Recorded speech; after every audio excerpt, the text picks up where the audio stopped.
Testing. Okay, it looks more like it's supposed to. Yeah, I'm not having to hit both buttons. Perfect. All right, we shall resume after a brief intermission. Sorry we didn't have, I did have snacks I could have shared. Doggone it. So we will open the public invited to be heard. We don't do the sign up, just stand up and approach. And if there's conflicting traffic, you got to yield to the right.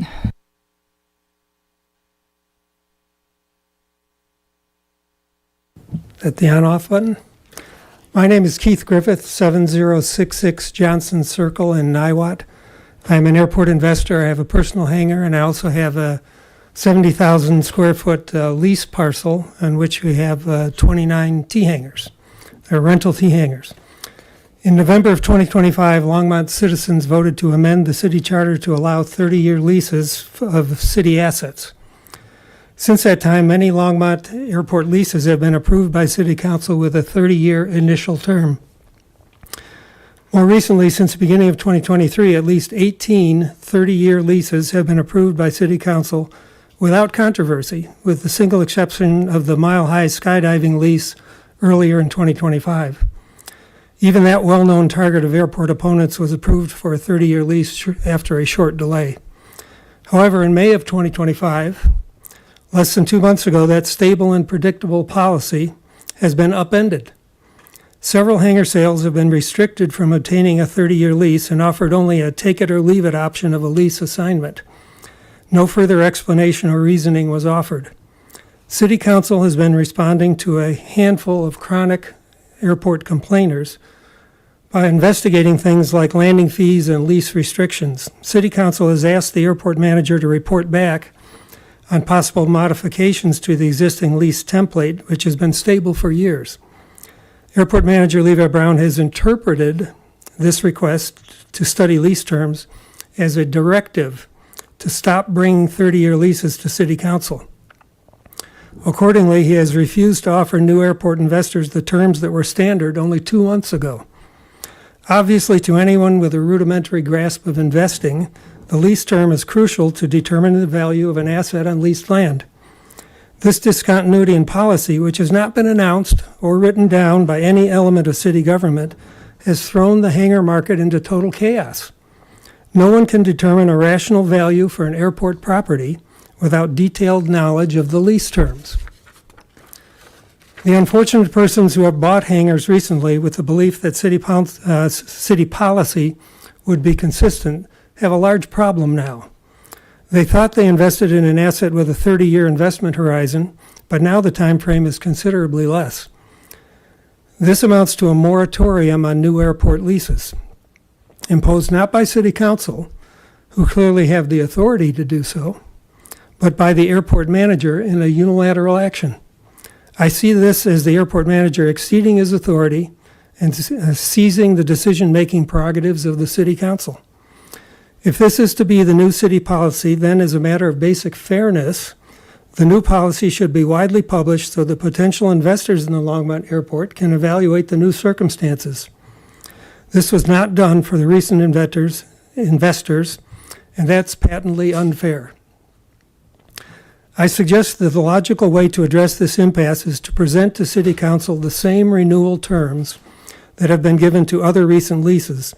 Then in the airport manager's City Council communication that presents the lease, the airport manager can advise the council to reject it and impose a shorter term or other modifications that he feels are currently too generous. Then at the public hearing on the second reading of the ordinance, the airport manager and other city staff, attorney, can present their recommendations, and airport investors and potential investors can then add their perspective to the discussion. Only the City Council should make this significant decision, not the airport manager alone. Also, I apologize in advance for talking and then dashing out the door, but I have a family commitment to my grandson, and I've got to stick by it. So thank you for your time. Thank you for coming, Keith, and we'll get back to you. Okay. Do I have anybody else who would like to speak?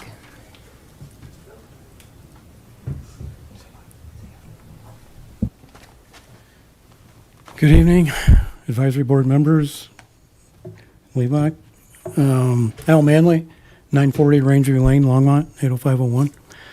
I'm going to touch on what Keith just talked. I'm a HOA president for 41 hangars out at the airport, and we have 5 large land leases with the airport, and there are many more hangar owners in that HOA that are curious about reassigning of leases, as Keith just described. So if we could get a process on what the criteria would be between a reassignment and issuing a new lease when a hangar sells would be great. And the other thing, with summer here, the mowing has been completed that I noticed. However, the fence on the south side, the perimeter fence, the grass is not quite as high as the fence yet. So, thank you. Thank you, Al. Anybody else? Okay.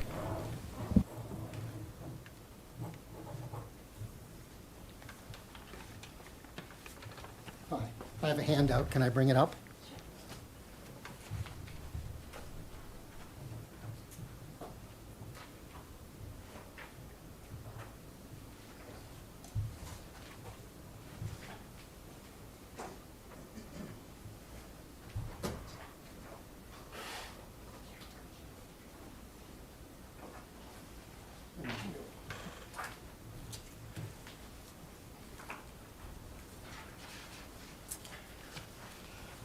EK Drive, 6024 St. Vrain Road, Longmont. Melinda, Airport Advisory Board. First, let me say, and as I have said before that I've been here, I am not anti-airport. I just attended the pancake breakfast last month to I got it. I attended the pancake breakfast to show my support for the airport last month.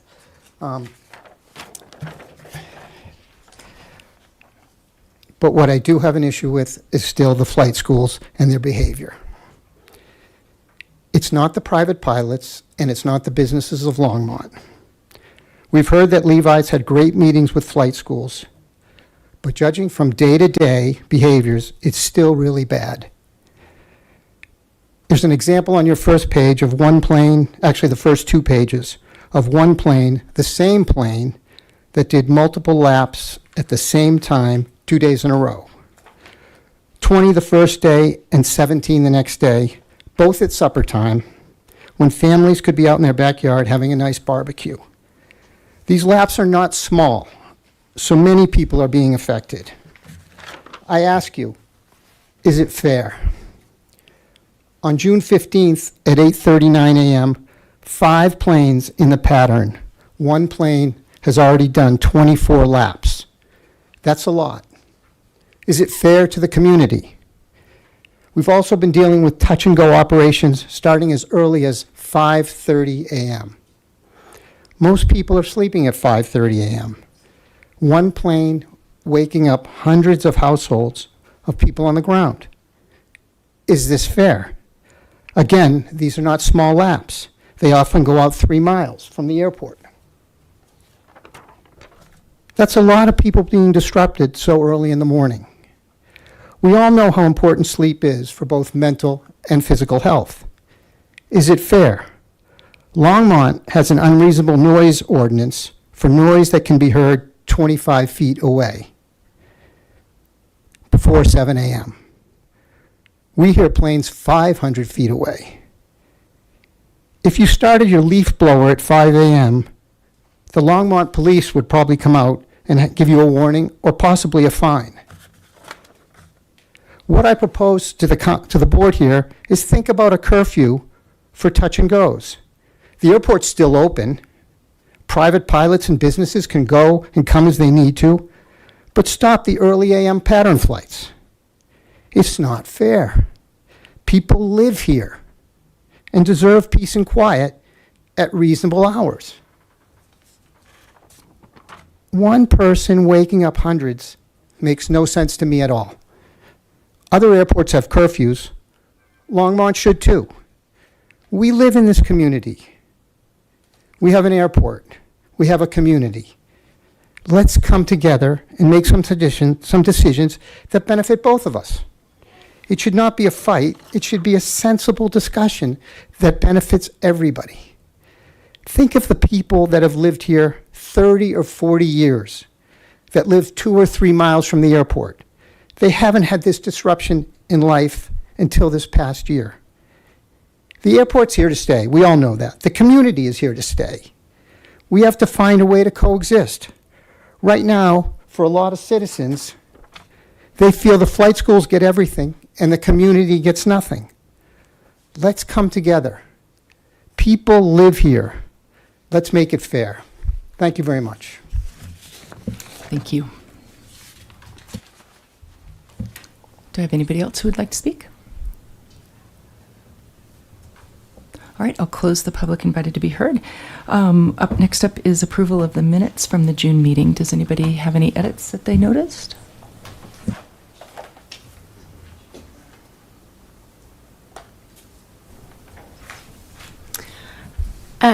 Line 30 on page 2, evaluated should be evaluate. It was just a tense issue.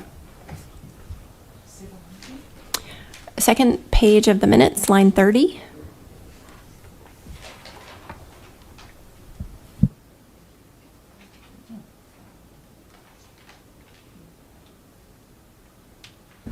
I believe that on page 3, line 14, the motion failed, and it says it carried.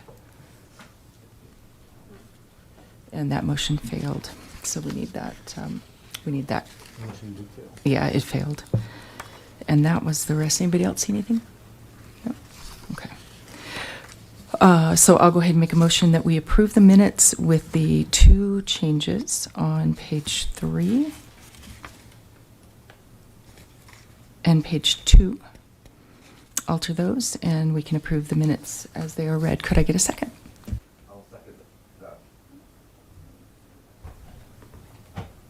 I'll second the minutes. Thank you. All in favor? Aye. Aye. All opposed, nay? Perfect, that passes. Thank you. Next up is updates from the airport manager. All right, I think things are working here. All right, updates for July. I'll go through my little list here. I'll kind of pause at the end of each one, as I usually try to do, so people can ask questions. And then I think it would be prudent, we have one item that hopefully Mr. Popkins will update us on. All right, ramp project. We got the crack seal project going on out at the airport. That continues to kind of drag on. We are kind of into the stages of figuring out what we want to do with that. We're going to pull the bond. We're probably going to get into liquidated damages on that project, which essentially means that we're at a point where they're so far over what their projected timeline was that we're kind of going back on their insurance company to make sure that we're going to get things finished up. If they can't finish the job, we're going to get it finished. So that project's not going quite the way it should have been, but it is being addressed currently. Any questions on that ramp seal project? Are we close enough to let them finish? I keep seeing everything move down. So we're having a big meeting with about it on Monday. Okay. So at that point, more will come out of that. They have made progress, but Yeah. it's been slow. Any questions on that? All right. Is it a single pacing factor or a series of pacing factors? It's a multiple issue. So of course, whenever we do a large project like that, there's certain requirements we have to have. And since it's an aviation project, we have to have our aeronautical engineers involved with it. And then we have to follow certain city guidelines as far as what kind of bids we take, what kind of bids we select. Unfortunately, the company that was selected for doing that work seems to have gotten a little bit over their head. And as my engineer said, it's like, my gosh, it's a crack seal project. It shouldn't be that difficult. But they do seem to be lacking in their ability to complete the work. So that's what we'll be discussing on Monday. Without pointing fingers, we're feeling that the onus is on them, and That's kind no of, other performance issue. I would indicate that, yeah. Okay. Yeah. Thanks. All right.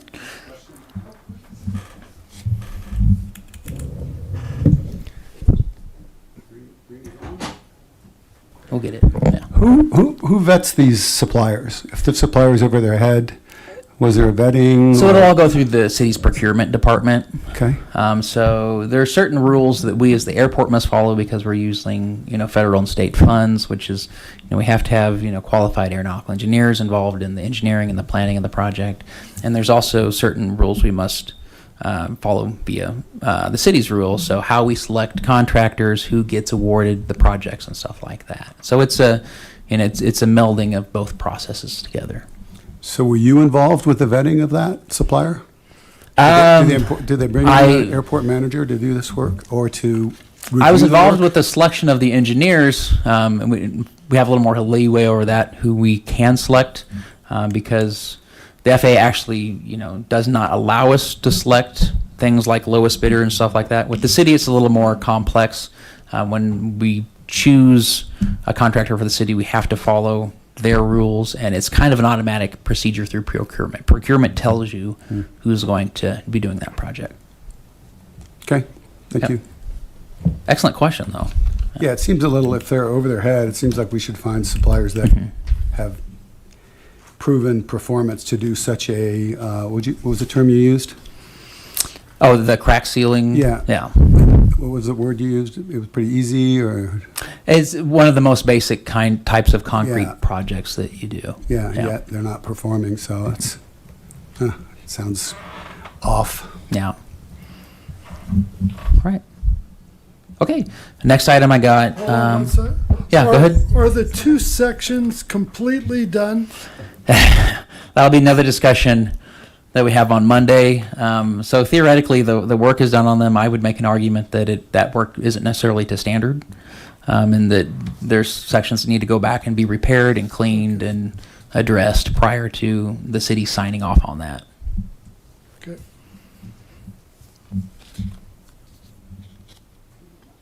Okay.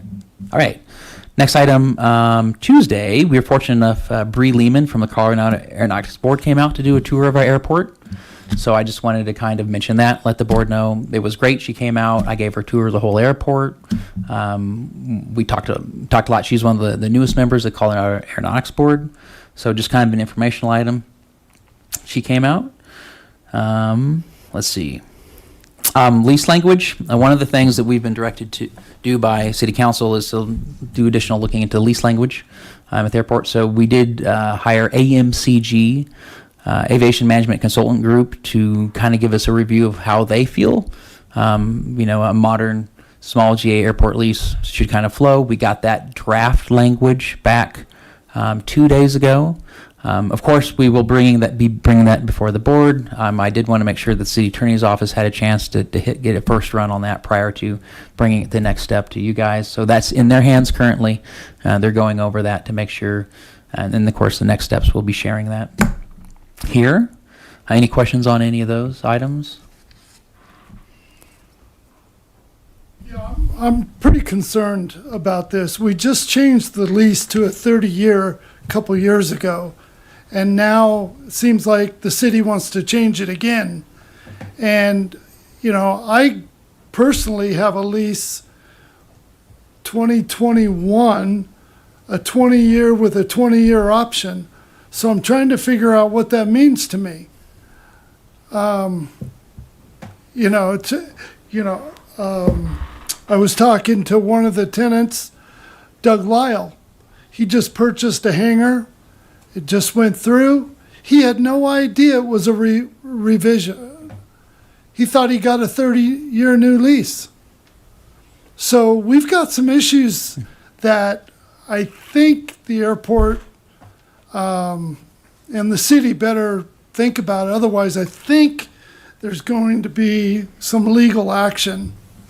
And that's something that is currently being addressed. We're talking about with the city attorney's office, of course, looking for direction from city council, and we're currently working through that. I would expect to see, movement and direction on that this summer, Okay. most likely. Well, also, like Keith Griffith said, there's been many people who have received that 30-year lease in the last 6 months. So, for someone that's getting a new lease now, and it's not going to be a 30, I think that's unfair, and the city needs to take a look at that. Yeah, I've got a lot more questions, and I hope that we discuss it, further. Yep, and of course, that is an item that will become in front of the airport board. Yep. Anything additional on that? Okay.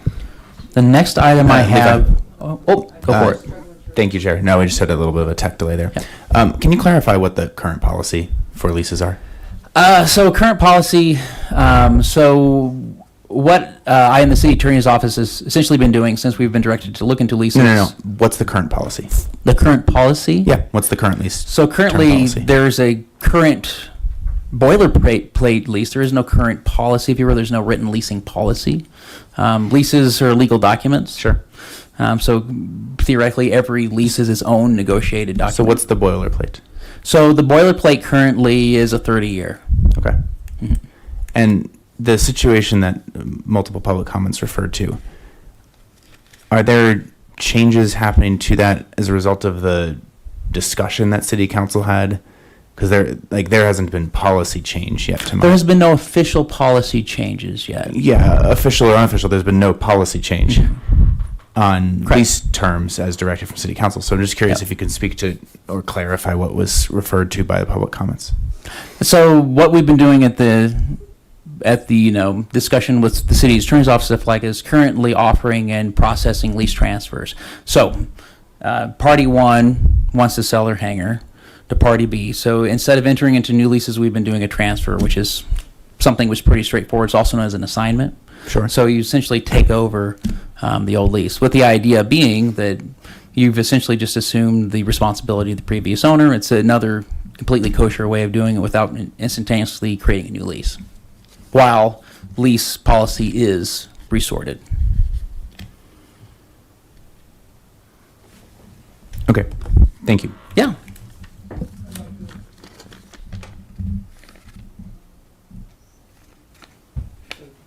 Okay, so the policy that I took 4 years ago was there was no reversion or revision or whatever it's called. Person buys a hangar for $200,000 or $300,000, and there's only 5 years left on the lease.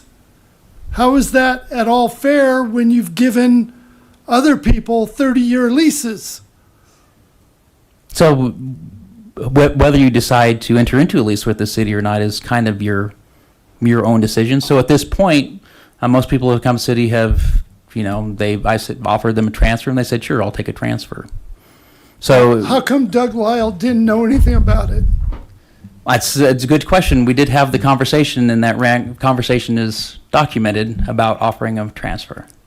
Well, he thought he didn't understand I understand it. that, He thought he yeah. got a 30-year lease.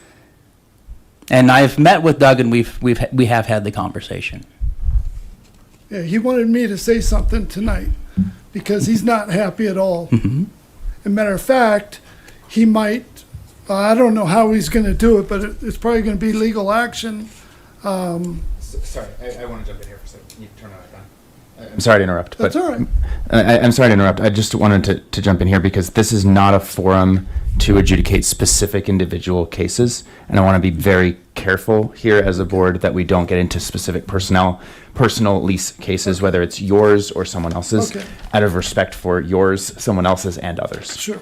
So I just wanted to, if you have broader questions on lease terms, as I just did, please feel free to continue. Okay. But if we're getting into specific lease agreements, there are other ways we can I have that understand, conversation. and I apologize. Thank you. Okay. How do I want to? I just think it's unfair that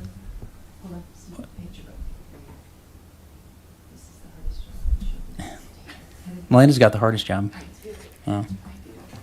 I just think it's unfair that the city entered into leases just a short time ago.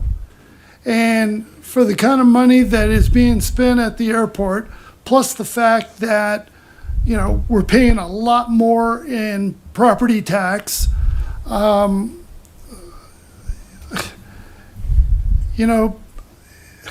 when you don't have skin in the game, when you're buying this hangar, and you're getting anything other than a 30-year lease, I think it's wrong, and I think it needs to stay the way it is. Okay. Just a general comment.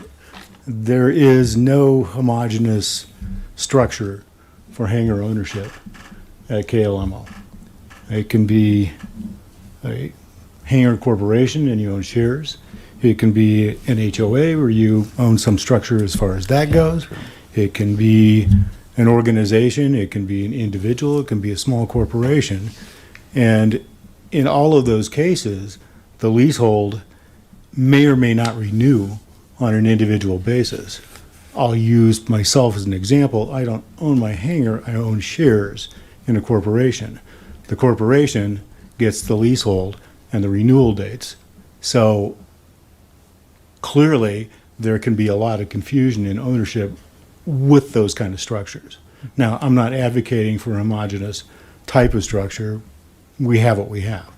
But it should be understood, corporation to individual ownership to combined ownership to whatever the structure and the entity that happens to own that hangar is, that they should know what their leasehold term is, and transfers should be adherent to that structure too.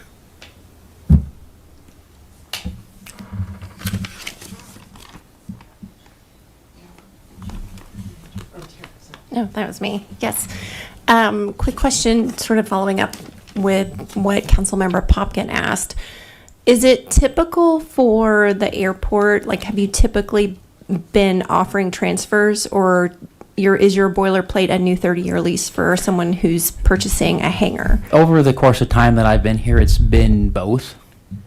So it's been, sometimes it's been new leases, sometimes it's been transfers for various reasons. So we've done, over the course of the last 3 years, them both, back and forth. In fact, I have, for my council comms, I have boilerplate council comms for both that we've done. And would you say you've done more transfers over new 30-year leases? I'd say it's or is about it- 50-50. Okay, Yeah. thanks.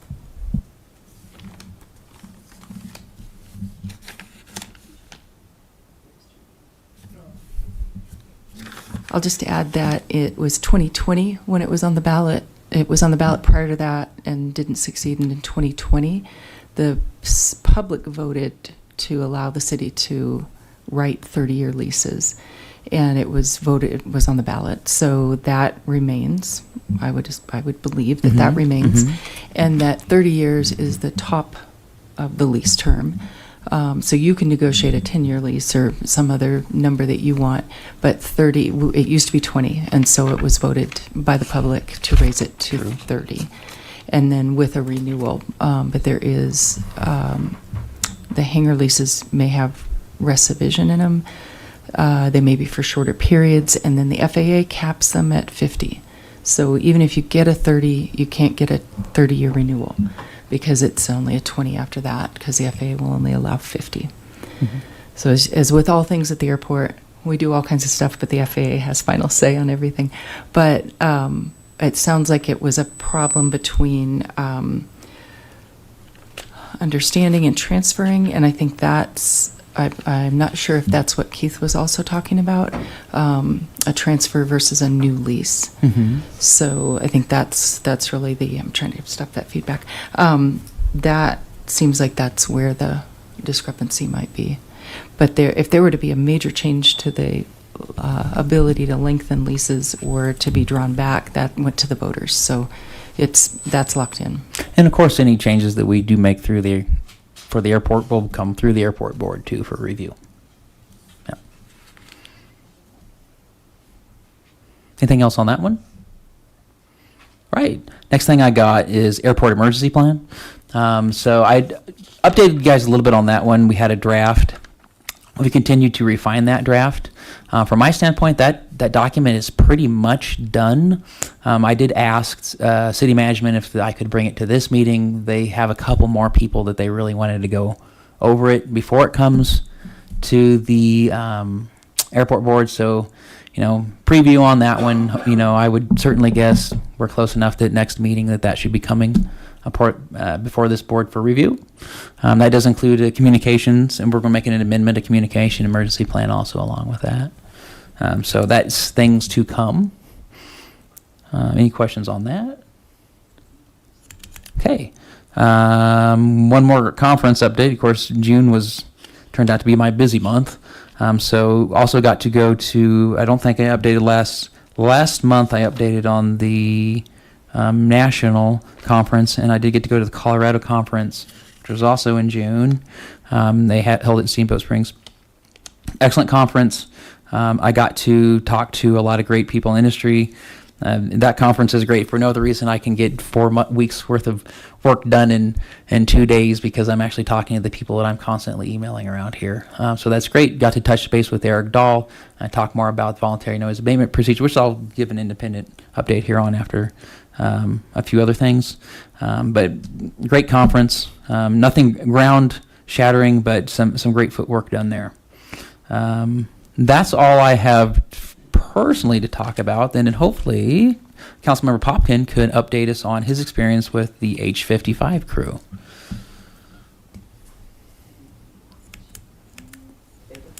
Thank you. I'll actually wait, just for the sake of time and the rest of the board. I'll wait till the council update at the end and just share it then. We can do that. So, that's perfect.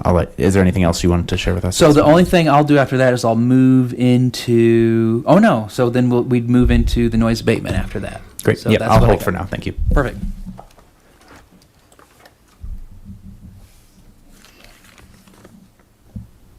Do you want to start with noise abatement, or do you want Yeah, to? we can certainly move into that. So for item 6, information items, noise abatement program. So just a quick few updates on this. Really just one quick update. I did get to visit with the new chief pilot at Aerosphere. So I kind of used that as my launching point. Last meeting, we talked about doing the voluntary noise abatement program checklist with flight schools. For all intents and purposes, Aerosphere is our only flight school on the airfield. There's also Elite Aviation. I think they have 2 students. So not overly concerned with their integration. They will be, of course, doing this checklist also. But I got to visit with the new chief pilot there at Aerosphere, and they are, very eager to work in whatever we're requesting into that. So she mentioned that she would be filling that checklist out for us. So that's great news. So that's that kind of the update I had there. Any questions on any of that? Okay. All right, so that's what I had for updates and for information items regarding the noise abatement program. So on noise abatement, we had the discussion about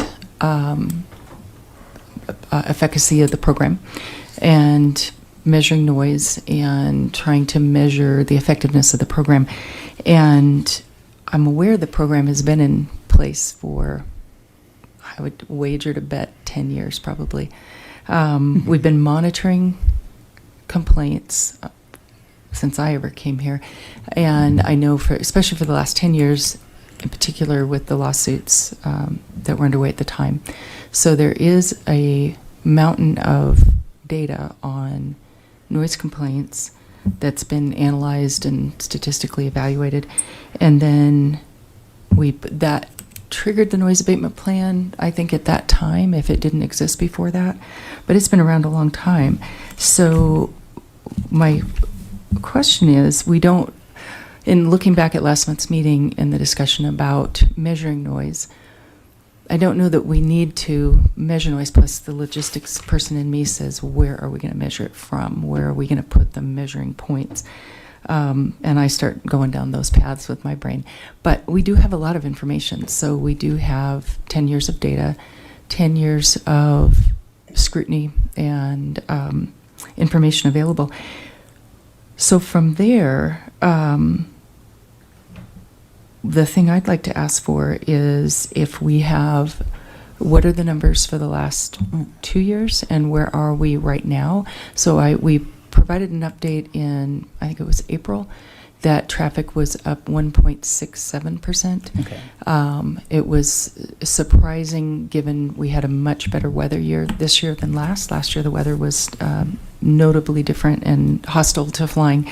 So that flights were down last year was no surprise. That they would be up this year was no surprise, but it was on a large scale, it was minuscule. So can you provide some numbers for us on what we're looking at? Because we can measure For how we're flight doing. wise? Of number of operations versus number of complaints. I won't ask you to do percentages and stuff like that, but or percentages if that's easier. Okay. But I know we've got all this information, so. Yeah. And that's something that we keep tabs on. So this year we're a little bit less traffic than we were last year. From a statistics standpoint, it's about the same. So this year we're at about 61,000 flights. Last year at this time we were about 62,000 flights. So, and that's within the range of, more weather days one year than the other, but a little bit slower. Noise complaints are also a little bit slower this year than they were last year. This year we're at about 75% what we were last year. That's interesting. And then I know with David's passing away, I don't know if you lost access to information that he held, but the records should be there, or if they're not, the individual who helped compile all that, we could reach out and get that if we need to, if we want to take a longer look at it and get a bigger perspective. So thank you on that. I don't think that's what we expected to hear. And then the complaint system remains the same? So to register complaints? So, And okay. that's- So the complaint system, I guess to give a little bit of a history, the complaint system that I use for registering, well, actually it's called the airport comment record. So it records all airport comments. So it's positive comments, noise comments, comments specifically, targeted toward certain things, or, I've got a category for, specifically against, location. So some people hate that, airplanes fly over this mountain, because it's not scenic. They hate that, the skydivers because they feel like, they're skydivers. So it's kind of categorized that way. That system kind of came into being in 2024 out of kind of the lack of tracking. Prior to that, complaints and general comments were tracked kind of on Word documents. I think a lot was lost when David was here. I do have access to some basic data that they were able to pull off of old city council meetings, particularly from the time when there was the litigation with Mile High Skydiving around 2013, 2015, stuff like that. Got some general numbers on noise tracking and stuff like that. But apart from that, it appears that if there were any detailed records regarding a specific number, well, the numbers are what I have. What I don't have is, dates, times, locations, aircraft numbers. That's stuff that I started getting detailed information on in early 2024. I know David was tracking to that level because they were going through the city. They had to Okay. go through the city complaint line and register their complaints that way. So hopefully the city has some data that they could were collecting. ask. Yeah, I don't know if David kept that, if David kept that at the Okay. airport, or if it was registered through the city site. And it just occurs to me, it would be in our annual reports. Operations and complaints are addressed in the annual reports that had more data than just the one sheet that you had to provide. That's So a we did good one. provide that in there. So that's I've got those. Okay. Okay, so we'll work toward getting a bigger picture, a better picture with what we've got to see how we're coming along. The other thing I had noticed at another airport that I would like to go ahead, I don't know that it needs a motion. There's another airport in Colorado that has commercial traffic and student traffic and GA traffic. It's busy, rifle. So they have oil operations, skiing, tourism. There's a lot of stuff going on at that airport. They have a saturated pattern policy. And I'm not going to read theirs because they use the word prohibited, which isn't a word we can use. So it's saturated pattern policy. I would propose a motion that we add to our VNAP a saturated pattern policy, refrain from performing touch-and-go landings when 5 or more aircraft are in the traffic pattern. Okay. That's certainly something to be brought before the board and recommended. I would, the one caveat being with that if we do make a change, which of course is in the purview of this board, it will need to be approved by the Colorado Department of Transportation. Okay. Oh, no, I'm sorry. It will need to go through the Colorado Department of Transportation and be approved by the FAA. Okay. What do we need to do to help you if the board agrees that they think that might help? I mean, honestly, I think, gosh, and this is a new procedure for them too. So I think I would just send my FAA rep an email is what I would do. Okay. And ask them if they saw any issues with something like that is what I would do. Yeah, we don't task you, and yet I did see that, and it did, for the sake of my neighbors here, saturated pattern policy. There says touch and go landing operations prohibited when 5 or more aircraft are in the traffic pattern. I think we know prohibited is not a word we can usually use, and they don't have. It's just in their additional remarks. Okay. But And when you what think about airport it, did you say this This was? is Rifle. Okay. KRIL. It would be a helpful notice because to Mr. Greif's picture of pattern, especially that first page, that is clearly a student. They're out wide, they're bringing it in, they're bringing it in, they're bringing it in, but they're learning. That was probably their first time doing touch and goes. So as a pilot, you can see those patterns in the patterns. You can recognize that they were tightening it up on each pass, which that was their instructor banging on them. But 5 in the pattern at Longmont, there's a lot of aircraft, and so but they've been able to get theirs. They do have a lot of other moving parts, helicopters. I don't think they have skydiving, but they've got a lot of oil and gas operations. But that would be, I feel like that might be reasonable. I feel it would be reasonable to add to the VNAP if it's allowed, if it is permitted. That's certainly something I suppose then the board would make a recommendation on. Yeah. So could I ask you to look into that for next month? Yes, I could certainly research that more. Okay. Yeah. Thank you. Does anybody have any comment on that? Yeah, I have a question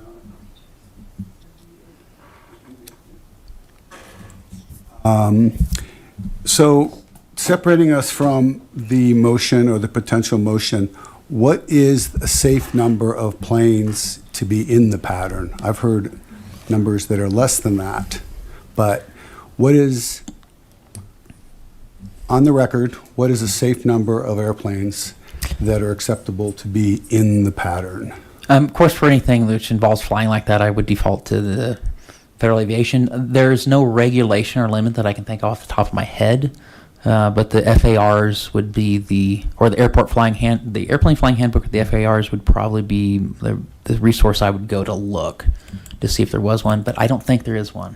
So I've heard a lot of talk about those numbers here, where if there's X number of planes in the pattern,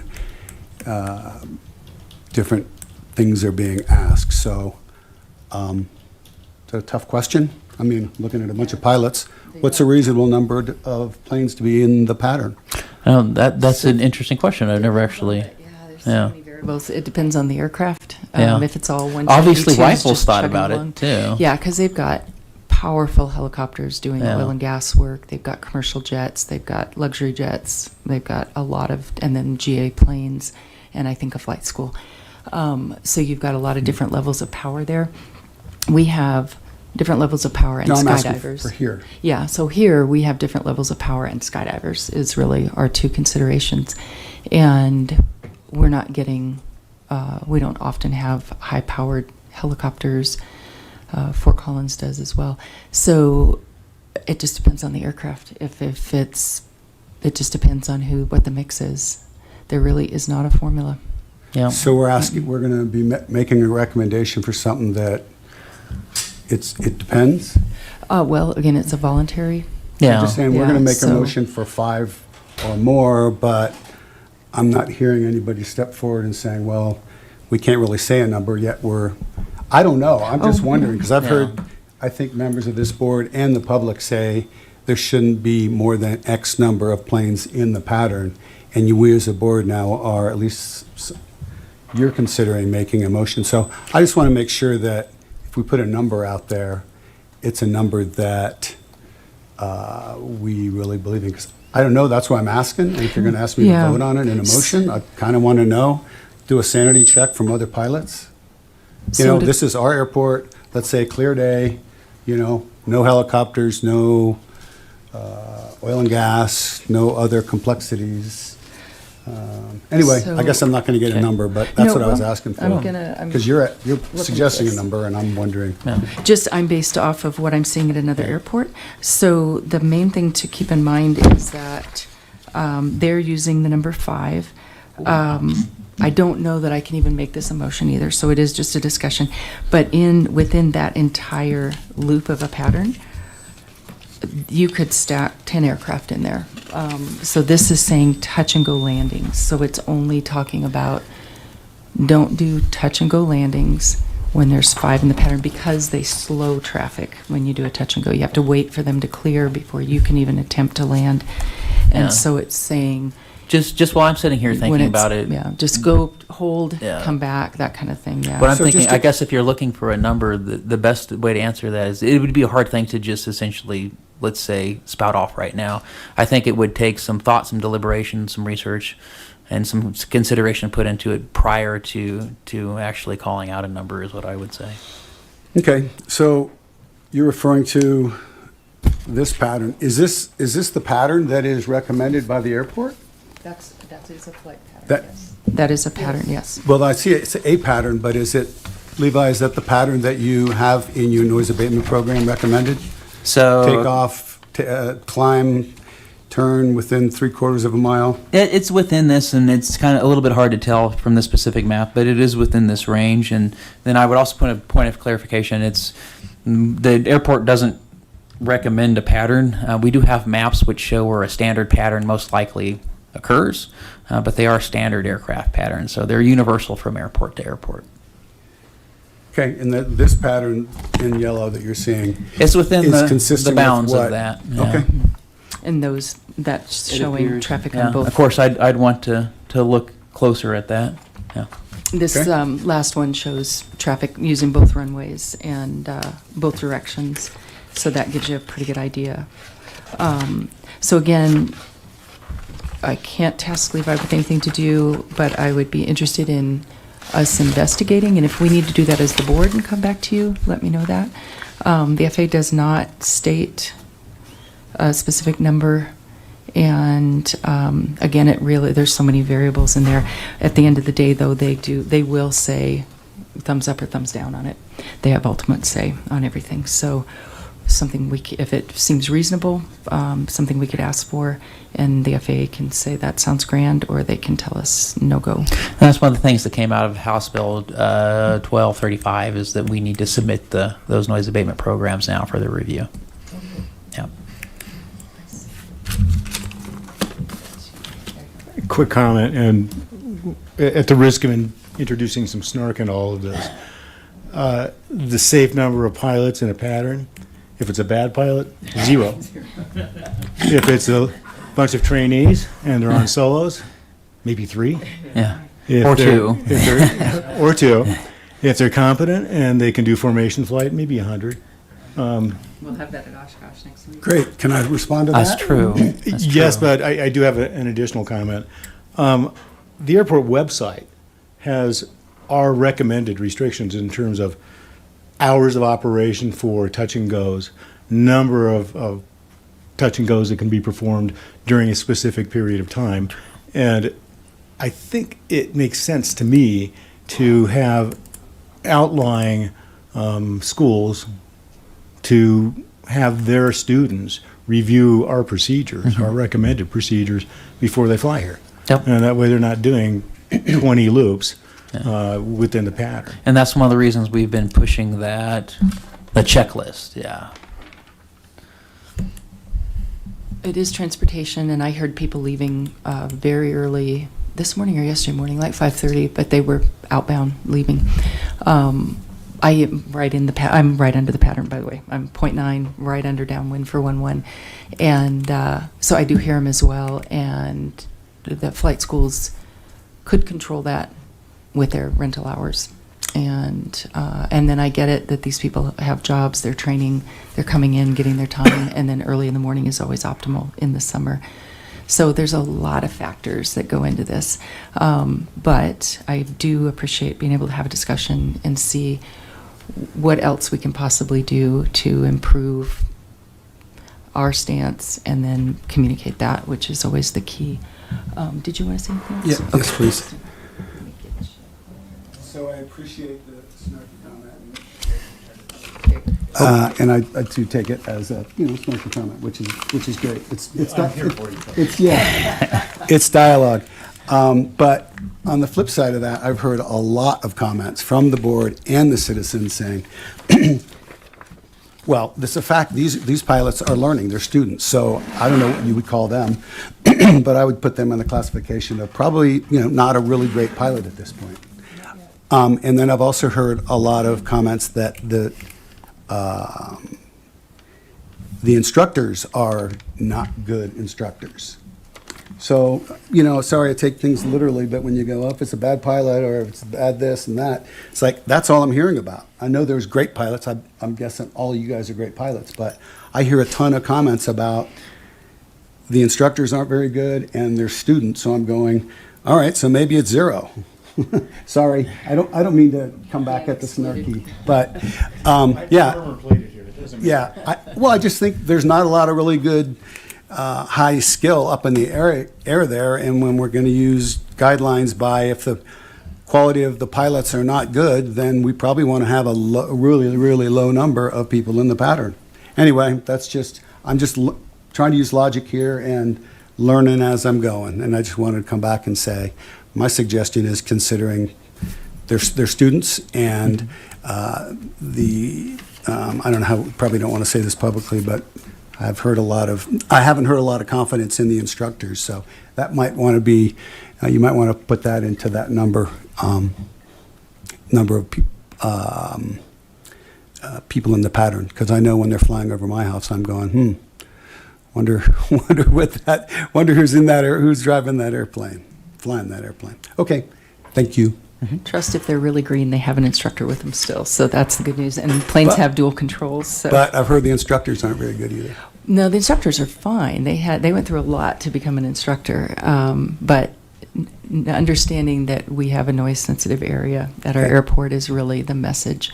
But the first priority is always safety of flight. And so that's why those large patterns that get smaller, that's what that student was capable of. And as you can see, they got more and more capable.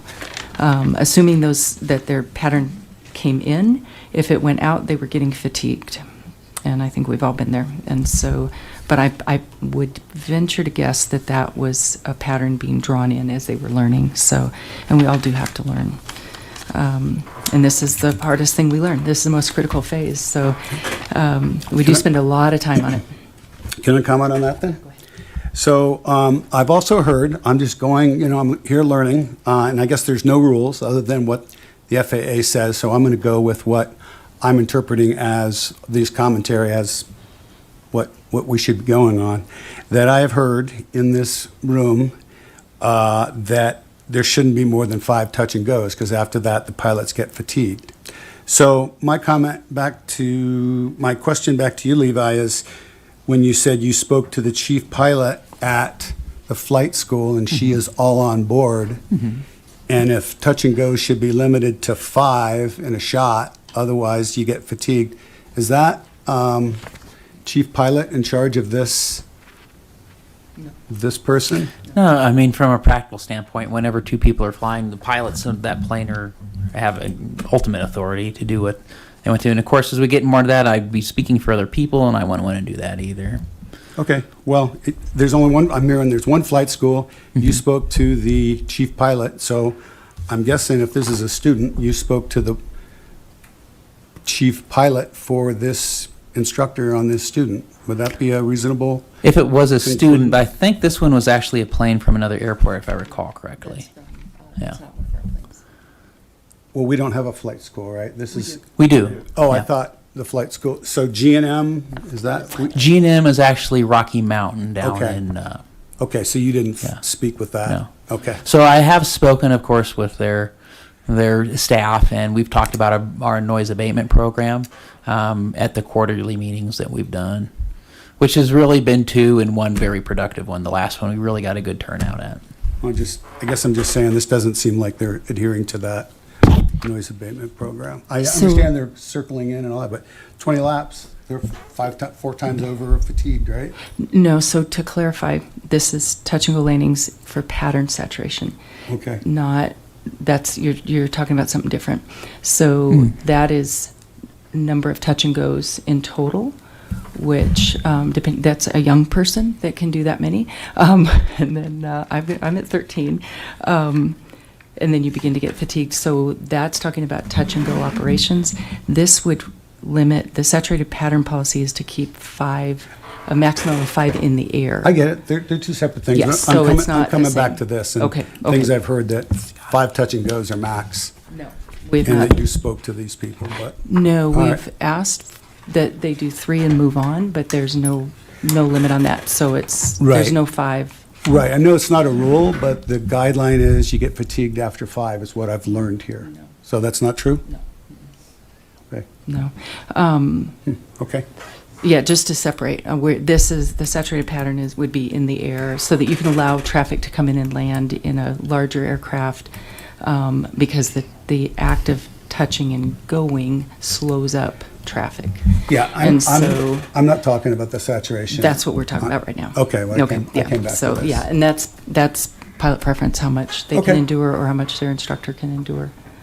But when you're really trying to dial it in, like they obviously are, I've got flight tracks just like that one. You just keep practicing and practicing and practicing, right? Yeah. Okay, let's see here. Let me move to Tara. Who's at 6?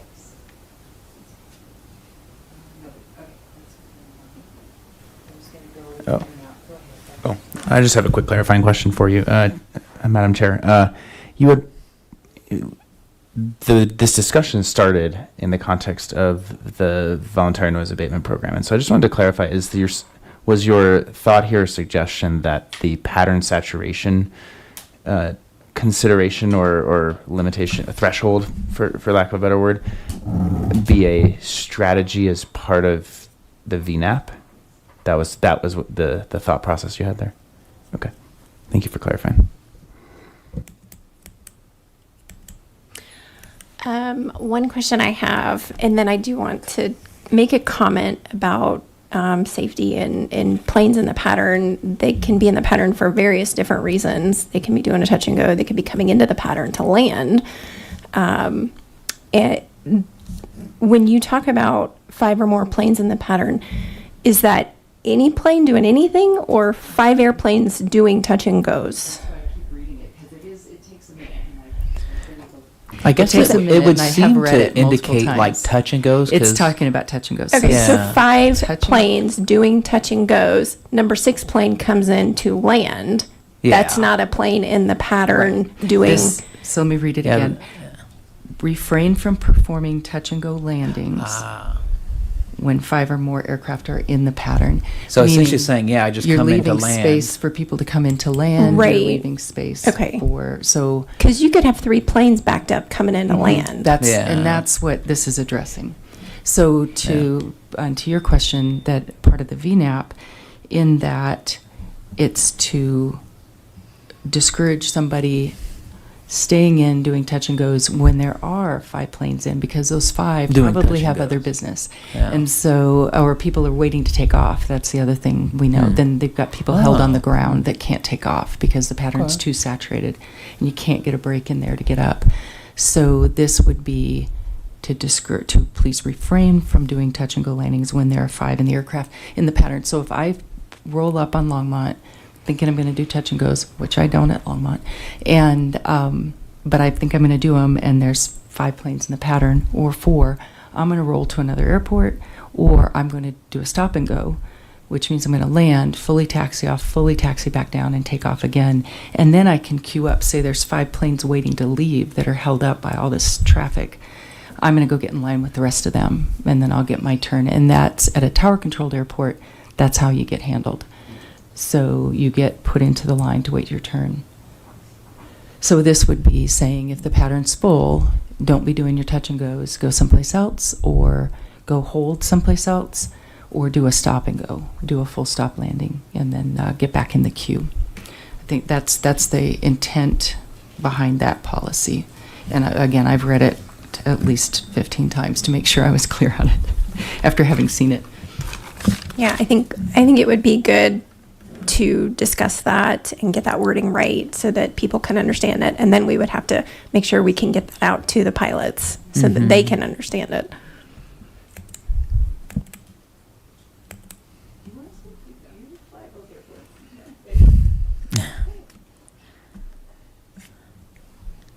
My comment was just going to be about language. I think that it should certainly be very light language because it's a teachable moment for a pilot to see, okay, the traffic is clearly busy. I need to go to a different airport. And that's happened to me. You know, I've been up in the air, listening to traffic, looking at the runway, and it's clear I can't get in. I need to go somewhere else.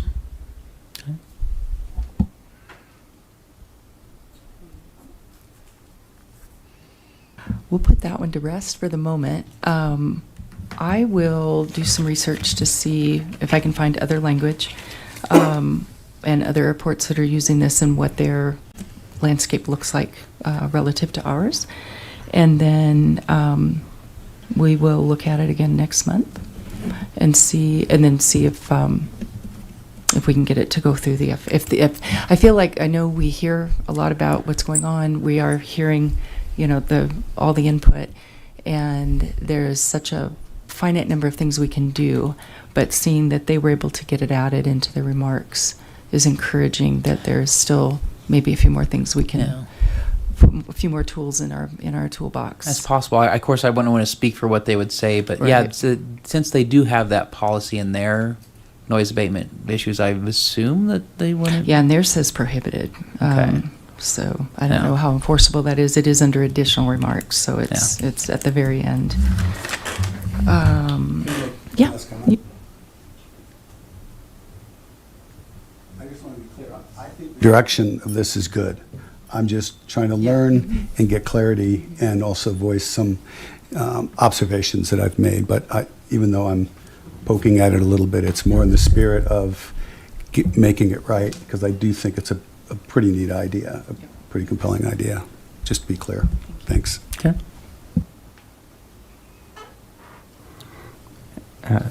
Thank you, Madam Chair. And just one more comment on this, coming back to the original direction from council to look at the efficacy of VNAP. I just wanted to clarify, we can continue to explore this conversation for sure, as it's part of what's an effective voluntary noise abatement program. But at the end of the day, the direction from council was to look at how effective is our voluntary noise abatement program, whether it's changing what's recommended, whether it's adding this. I mean, you can have something that says prohibited, but in a voluntary noise abatement program, then the question becomes what's effective to still do. So I do want to keep the board thinking about, regardless of what package of solutions might be part of that or what strategies that are there. At the end of the day, what's going to be most effective, and how are we going to assess that? So just want to keep that. We don't have to solve for that tonight, but I do want the board to keep that in mind, because that was part of what City Council was looking for guidance on. Thank you. Thank you. We do have empirical information, statistical information that we can rely on. I again would wager to say that we will see that the plan has been working. It doesn't maybe seem like it when we're having these discussions, but we have seen a decline year over year in complaints, and it has been there for quite a while. We have been logging complaints for quite a while. And the city did put in a system to log complaints. You do have to use their system to have them registered. So that's the other thing to keep in mind, is that they provided a way for people to register we refer to complaints, but we do have a line that they can compliment, ask questions, whatever. But they did put that into place as a vehicle to make your complaints or make your comments and have them be registered. The restrictions are foul language, although I know Levi even records those because I've read them. And so foul language, David Slater did not record. I think he recorded them, but he didn't count foul language. And then if it's a robocall or repeated, because that did happen. We did have that happen in the past where it was just on a robodial. And so... Yeah, and I can speak to that. I mean, currently we accept all. I mean, in-person, phone calls, emails, web address, everything. I mean, we record them all. Yeah. Currently. So I do think So we that's have kind of in information. contrast to like what Rocky Mountain would do. Rocky Mountain, if you want to do their noise complaints, you got to call their automated phone call system. Yeah. So we do have information, and I do think that, again, we need time to gather information, and but not denying that there are planes in the pattern. There are unusual patterns. In this one, you can see some that go way outside the lines, and that everybody has to keep an eye to that, and education is always the key. And everybody who's up in the air in an airplane is learning all the time. Yeah, and all the time. kind of to your comment, FAQs is a great thing to think. When I think of how effective our policies are, I'm thinking about what can I do at that next quarterly meeting? How am I going to be engaging with those flight schools? I'm going to be asking them how are they integrating their training? What issues are they seeing? Stuff like that. When I think about really trying to measure that, that's really kind of what I'm going to. And of course, input's always great. So if we can get the board to bounce additional ideas off too, and hash it out. I do really appreciate the discussion, and the chance to think and explore and see what other people are doing. This one doesn't say specific to noise sensitivity. There is an airport I looked at in Nevada that had specific areas that you couldn't fly over because of noise sensitivity, and that means the FAA, it went all the way to them, and they approved it, and there were like no-fly areas. And then we all encounter, I think of Los Alamos, an airport up on a bluff. You can only come in one way, turn around, leave the same way you came. Telluride's the same way because of the mountains. Los Alamos is because of the national labs. You cannot overfly those. So no matter what you want to do in Los Alamos, you can only go in and come out one direction.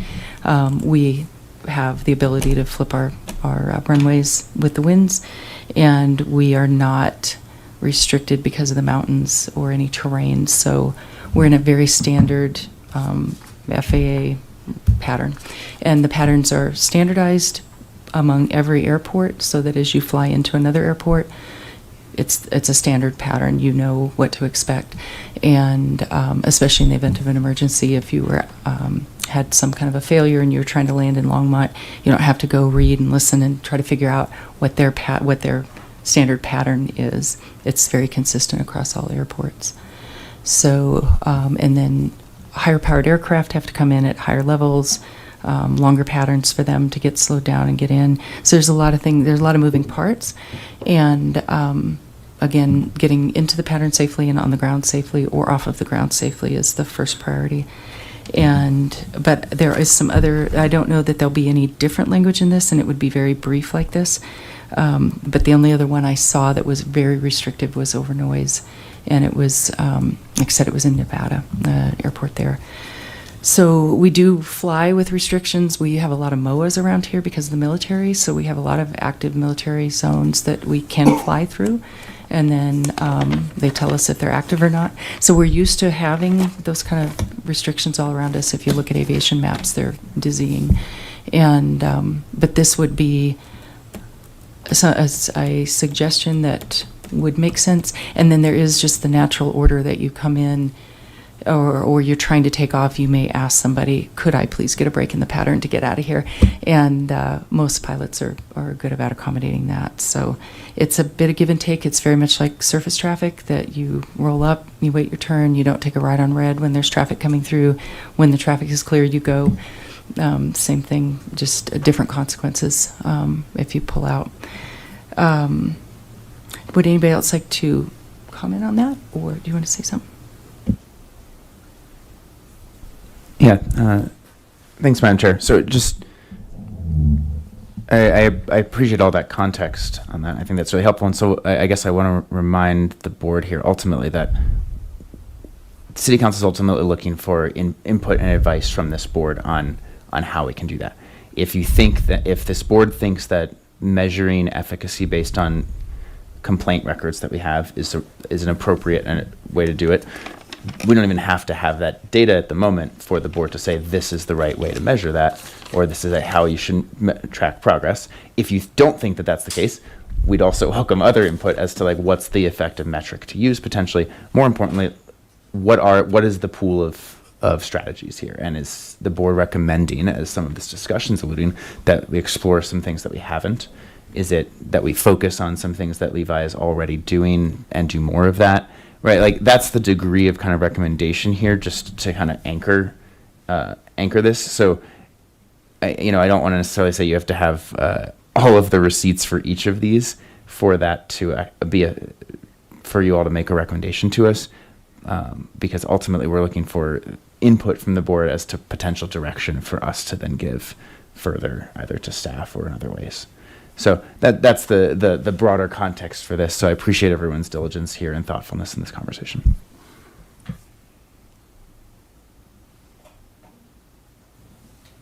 I do think that there's an issue with the data, though, seeing how you have to call in or visit the airport. Why can't there be something after your monthly electricity bill pay that says, how are we doing? How's the airport doing? Why can that be added? Is that something possible? Well, I suppose something like that you'd want to target, pilot specifically if you're looking for information on or the community around the airport. Yeah, the community on the airport. I would kind of rebut that. Are I'm you the only afraid of airport. people? I'm the only airport I know of that we accept noise complaints via email, phone, person, web, Longmont website. Most airports have one or two methods that you have to follow, so we essentially collect it anyway. But how many people are you missing in the community? I mean, clearly people come in every single month and complain about this. I'll get on average maybe a complaint every day or two is kind of what we usually get. Yeah, but what I'm saying is, how many people are you missing? You don't know how many people you're missing the complaints from. That's why I say when somebody is like paying their bill monthly, maybe they'll fill out a survey. Because we don't count the missing. We don't count the people who don't have a problem. We have to assume they don't have a problem. Because I've never registered a complaint and I live right under the pattern. But I know what I got into, and and I've had to stop my conversations just like everybody else.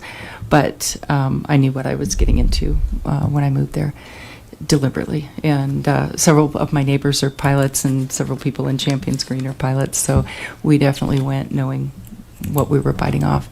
And so I think we have to trust that if the public has something to say, they would call into the city, or they would find a way to get their complaint made.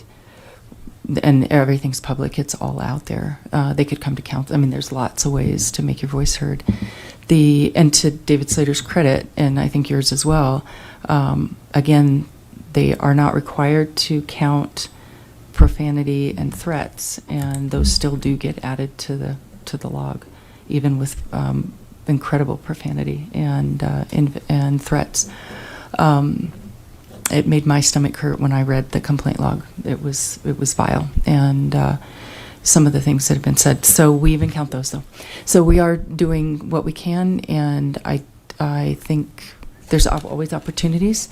And as the airport, we could always put out a survey. We can work with the city to do something if we feel like that would be an effective way. But at this point, we trust the public knows how to register a complaint and a compliment. He's gotten compliments as well. I think you had a few that said they had seen a difference. And then we do get random questions about like helicopters and other activities that are louder, but just don't stay in the airport as long. So the report to council will be, I would like that to be an opportunity to clarify, again, the restrictions that we operate under. I did think we might get a chance to discuss this, but that's the beginning. That's one book, and we have 5 books. That's the one from the federal government, and so we don't take it lightly. We don't get to do just whatever we please. We're highly regulated, and for a lot of reasons. And the FAA takes the safety of the citizens on the ground with the exact same seriousness as they take ours. And they've heard it all, seen it all, been at every meeting. So we take their recommendations, and that's why this would have to go to them anyway for approval. And exceptions at our airport would be rare because we are not bound by, the mountains don't come up too quickly. We don't have obstacles at the edges of the runway. We don't have noise sensitive areas, habitats and things like that. So we would be lower on the list, but I think this is a modest ask, and it could make a real difference. For awareness, because there's not going to be one piece that fits. There's not a single answer that's going to fix this. It's going to be just like a marketing campaign: saturation, radio, television, print, word of mouth, next door, Facebook. You're going to hit all the channels to get this across, and some things apply. Some 5 touch and goes, or 5 planes in the pattern to refrain from touch and goes. 80% of the population that won't even affect, because that's not what they're doing. And so, but it is really a matter of saturation. I find that marketing approach of just multiple levels, multiple channels, and getting the word out. And we beefed that up. So it was always there, available. You take a look at it. But now it's on the AWAS. Now we're making it's in the FBO in the office where people can see it. And then it is on the AWAS. And so they are advised to watch out for skydivers and listen to our noise abatement, find out about it. So we've dialed that up, and we should see improvement. But again, it's aviation. So the FAA controls everything we do up there. If they came back and said you can only do this, then we have to apply that's a rule. And so I do think that the flight schools and talking to the individual instructors is really key in getting the word out about the repetitive traffic. And then the pilots on the field, they're your next door neighbors and businesses and friends, and so they are more sensitive to and more aware because they're seeing the comments in the newspaper and next door, things like that. And so they're got their ear a little bit more tuned to it.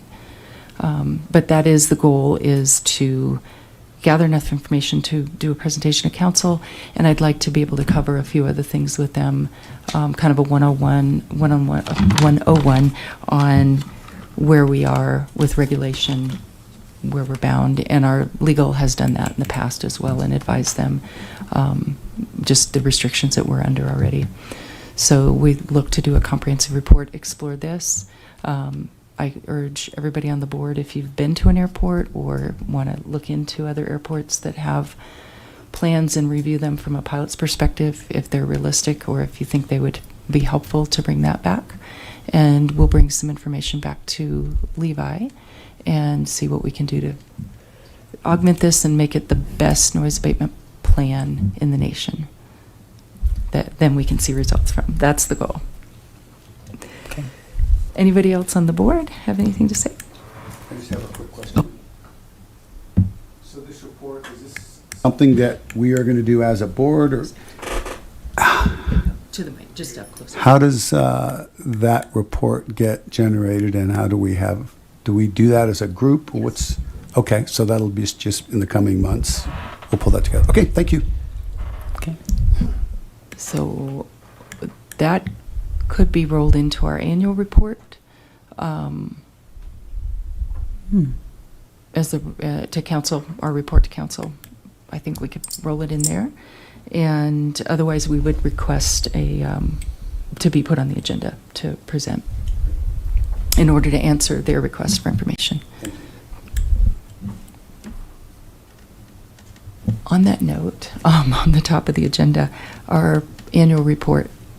Have you filed your version of the annual report? Not yet. In the the standard annual report from this. It's a one-page document that usually comes from me. In the past, and last year, I think we actually had a real annual report. In the past, the airport board has kind of taken it upon themselves to write up an additional annual report for the board. So that's certainly something, if this board wanted to continue the tradition, they could do. They kind of made it look like a fancy little flyer with pictures and little news articles and stories and statistics and stuff like that.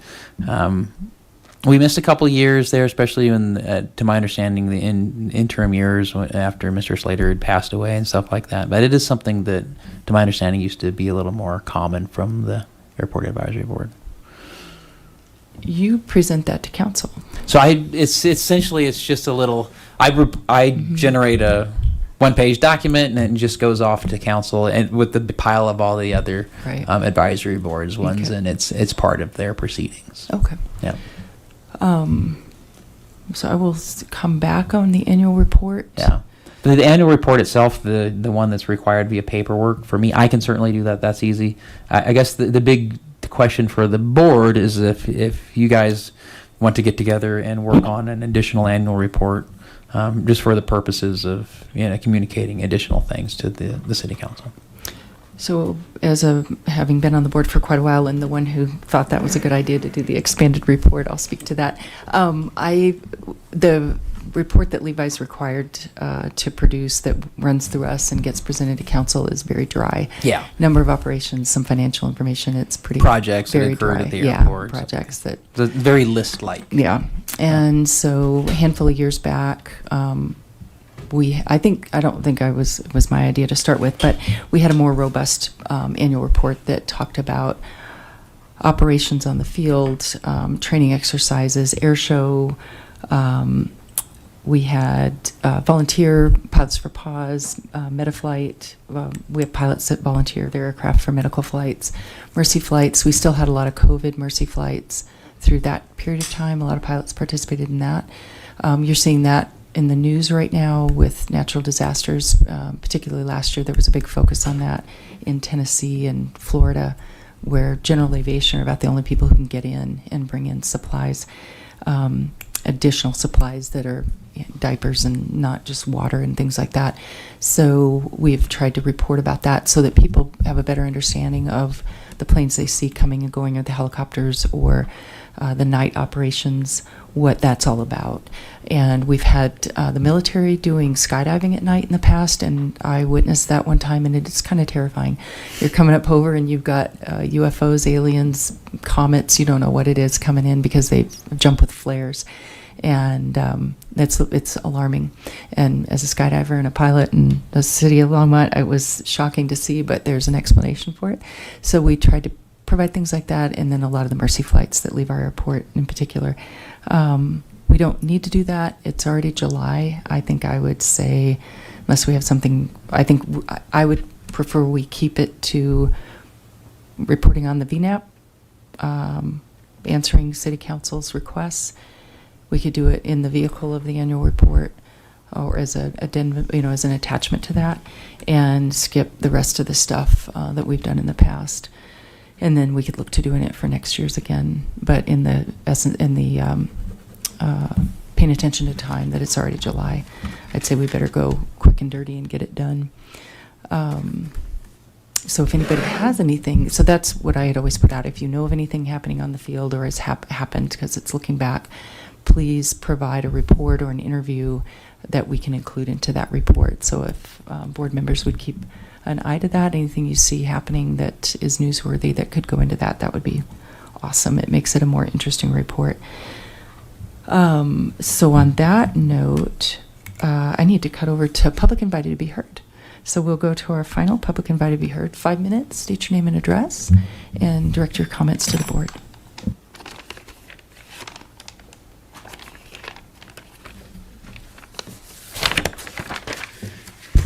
Chairperson Jordan, members of the board, thank you very much. Scott Storr, 229 Grant Street. Really appreciate the conversation tonight about everything. A couple of things. To Board Member Gibson's point, what are the real numbers? How are we counting these? What counts or what have you?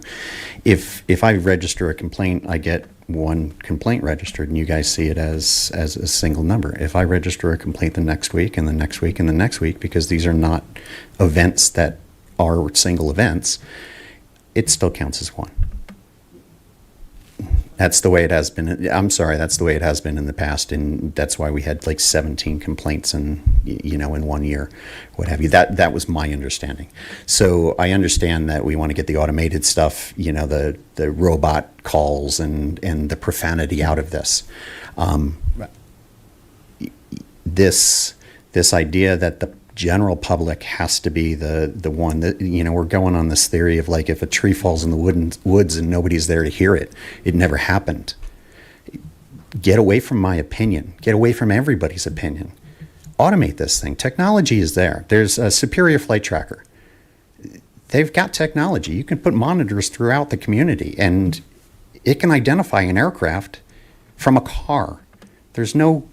And it can identify the aircraft. It can can tell you the altitude of the aircraft.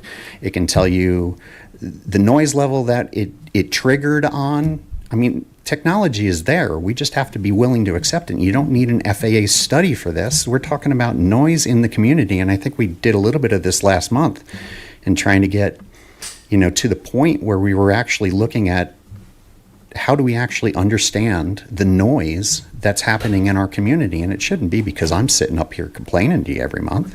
That's silly. The other thing we were talking about a little bit earlier was the pattern. I greatly appreciate what we're talking about with the pattern, and hey, maybe 5 and what's the number or whatever. And who knows what that's going to be. I'll make a suggestion. There's a pattern map, and I believe it was probably presented on the June 3rd when the airport manager was presenting stuff to, and it was showing up on the board. There's a pattern map. That pattern map is tied to the influence zone, the airport influence zone, which is a much larger circle. Because the noise that the planes are making within the pattern is going to extend to the edge of the influence zone. If planes are flying outside of that prescribed pattern, now you're beyond the influence zone, and now you're affecting people like myself, who is not within the airport influence zone, with a pattern that's actually not within the prescribed pattern, and it's not even within the prescribed influence zone. It's way out there. And unless you're going to change the influence zone, which is the legal thing that protects the airport from people suing them because of what have you, it's those documents we try to get because you bought near an airport. Unless you're going to expand that influence zone, keep it inside of the influence zone. Keep it where it's supposed to be, where it's prescribed. So if I'm a homeowner and I'm researching a property, I can look at the map of Longmont, and that big old oval is on the map. And I can see if the house that I'm buying is within that influence zone. What you've got now is you've got operations that are beyond that influence zone. And I think we're getting close, and we're having the right conversations. I greatly appreciate it. It's great. I'll speak a little bit on leases. I think we got a little bit of an issue because I read the leases when they're up for renewal and stuff like that. They're actually quite simple. But I got a feeling that there's master leases and subleases because people are, the gentleman was talking about the HOA or whatever.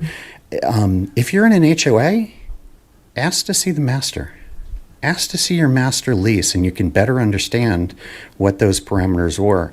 I think Board Member Shook spoke about 20 and 20. He signed a lease for 20. He got another 20. Yeah, that's the way most of the leases were.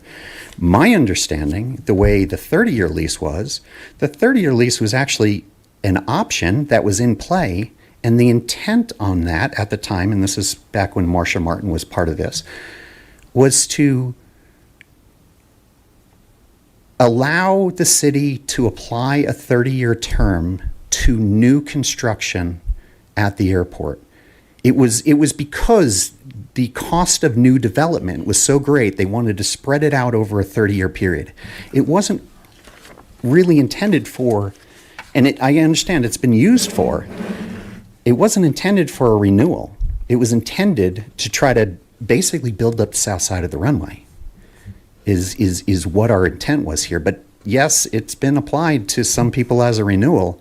And like Levi spoke a couple of months ago, 30 and 30 is not something that the FAA accepts. It's considered, it's a giveaway. It doesn't go. So 2020 is appropriate for new construction. After the 20, I'm not sure that the city has a good policy for that.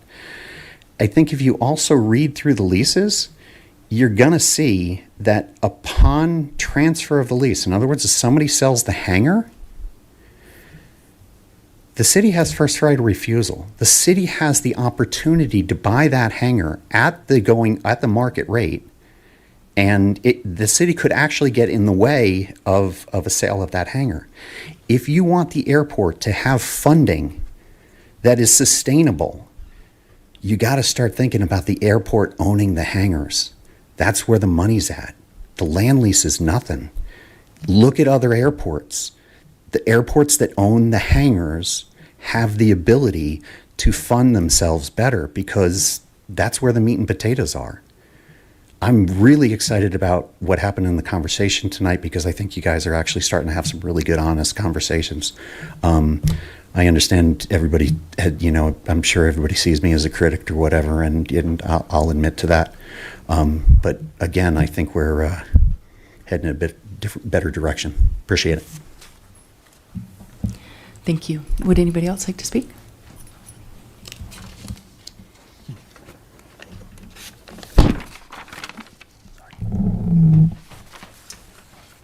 I too want to echo Scott's comments and say I really appreciate you guys looking into things.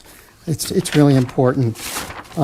Patterns are all over the place. Some are turning 3.5 miles out. Some are turning 1 mile out. I think if you start getting an improved pattern and people follow it, you're going to have a lot less complaints when getting outside the impact zone, and that's where I think where a lot of your problems are. So I think if you can work on that, that would be wonderful. There was some comments about traffic and if it's growing.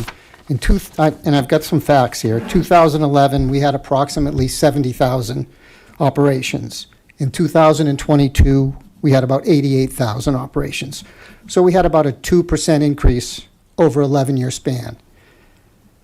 In Levi's presentation, November 23 to November 24, we had 125,180 operations. That's a 42% increase in 2 years. Very different by the 2% increase for 11 years. So maybe things are starting to level out, but over the last 2 years, the increase has been really, really big. So I just wanted to share those facts with you guys. Thank you. Thank you. Would anybody else like to speak? All right, I'll close public invited to be heard.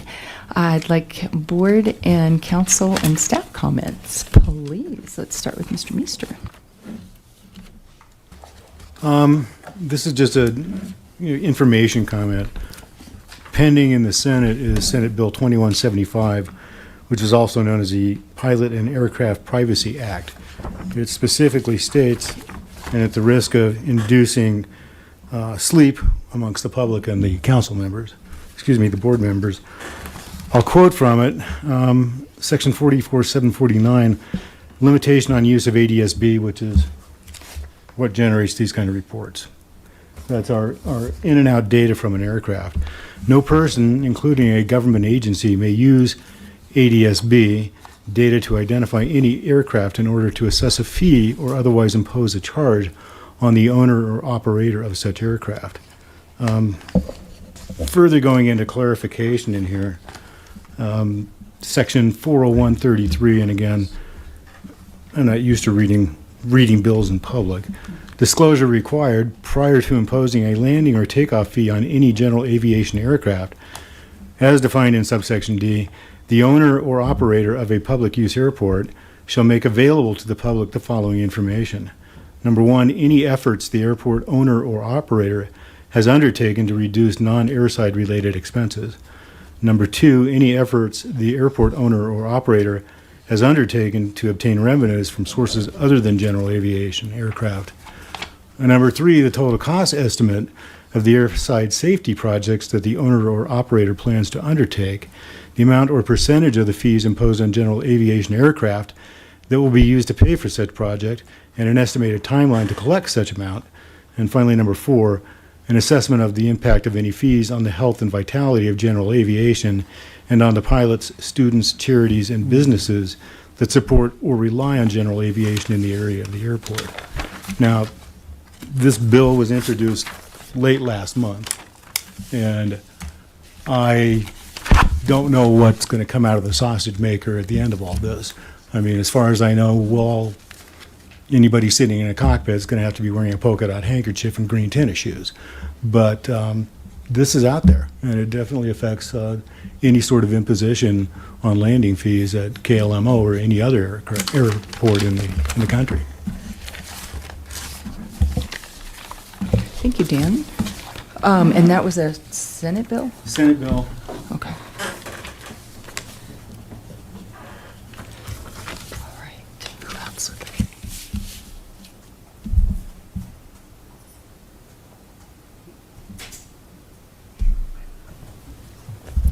I just want to encourage this board to please let students be students. Let them make these mistakes of, doing the long patterns so they can figure it out. That's what makes the good pilot. It is taken a lot of people a lot of years to perfect tight patterns. They're flying Cessnas. They're not flying an Airbus. That's all.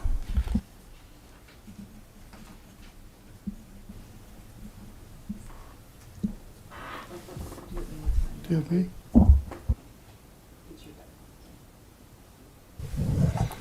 Thank you, Madam Chair. Thank you, Airport Advisory Board, for the robust conversation tonight, and Levi for those updates as well. I will share the update that Levi alluded to earlier now.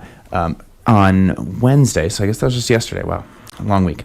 Yesterday morning, myself, Council Member Diane Christ, and so Councilmember Diane Christ and I responded to an invite from local pilot John Grunsfeld, who informed us of this demonstration event in Centennial Airport.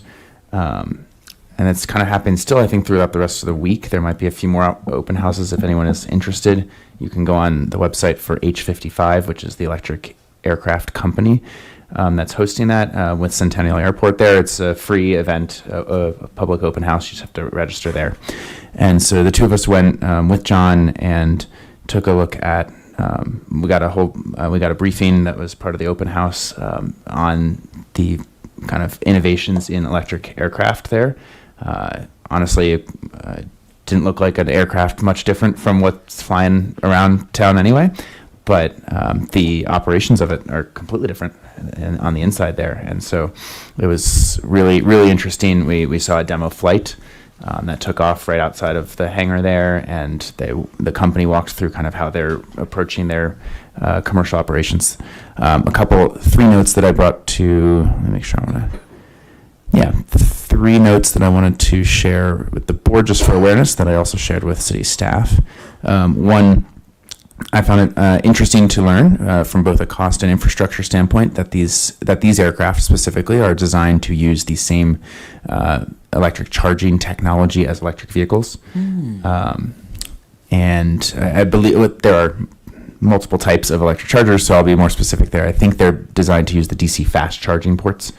That double, if you have an electric car, it's the double port connection there. So it's slightly more expensive than like the one I have installed in my garage, but like well within the marketplace of what's being installed around the state and around the country right now. So that was useful. They actually had a battery trailer that Centennial Airport had rented, just electric battery basically on a trailer that you could drag around in a car that they were just charging the plane with every time they needed to come back in from the flight. And I think it was about a 1-to-1 conversion of if I'm getting my numbers correct here, so you can quote me on it because it'll be on the record, but don't quote me on it from an accuracy standpoint here. I think it was 1 hour of flight time for 1 hour of charging. Okay. So just to understand kind of where and again, we're at the infancy of this industry, and these folks, H55 and a few other companies, are kind of on the not tail end, the front of the curve here. And so it was just interesting to hear already that's where the industry's at. So great opportunity to go and check out a perfect landing at Centennial while your plane is charging, which is the fixed base operator and restaurant there.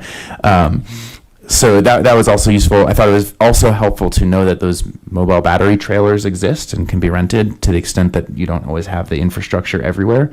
There's a whole network effect once you build out infrastructure, and if a couple airports maybe don't have it all yet, to know that those are options for certain, certain events that might come in for a 2-week period in Longmont or in Boulder County at some point in the near future could be useful to have for those purposes.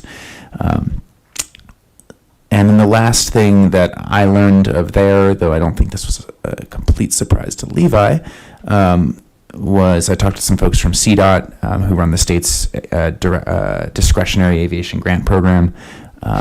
And according to these folks, the program is not super competitive right now.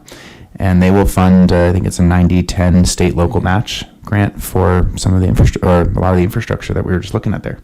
They won't fund the planes, but they'll fund the electric upgrades and the EV charging or not EV, I guess, the electric plane charging. They might fund, if it can be used for both, then it could be used for both. So learned some things about the charging technology, got to see a demo flight, learned some things about portable batteries, and a grant program that might be able to fund some of that. So that's my report back. I'd gladly welcome any questions. I'm glad you got to visit with me. CDOT is very passionate about electric aviation. It's great to talk to them about and the transition for the fuel stuff. Yeah. 2 things. Yeah. That's so cool that you got to see that. How can we get them to our airport to be doing R&D? We need a charging infrastructure or charging That's capability. great. That's the first thing, and one of the reasons why they weren't able to come, because I think they were invited, or at least some pilots invited them to come here. So the first thing is, so if we don't have it installed yet, though I think it's an advantage that we own our electric utility, because that does give us more control over how that'll work.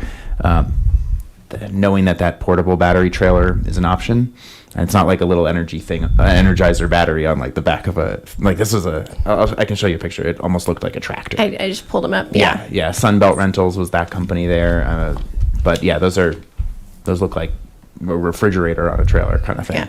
Yeah. So that's certainly an option. We just have to have the charging available so that they can recharge their plane for the demo flights and then fly out. I meant get them here in our hangars doing R&D so that, yeah. I think it's great. Second thing is, how noisy were those airplanes? Great question. I was wondering if I get that. So they were not silent, but let's just say I needed 0 earplugs of any kind at any degree to be 10 feet from the plane when they were starting the prop. And so it's not using a piston engine because it's an electric engine. So that's really where the real quiet or noise reduction comes from. I didn't even hear it come back.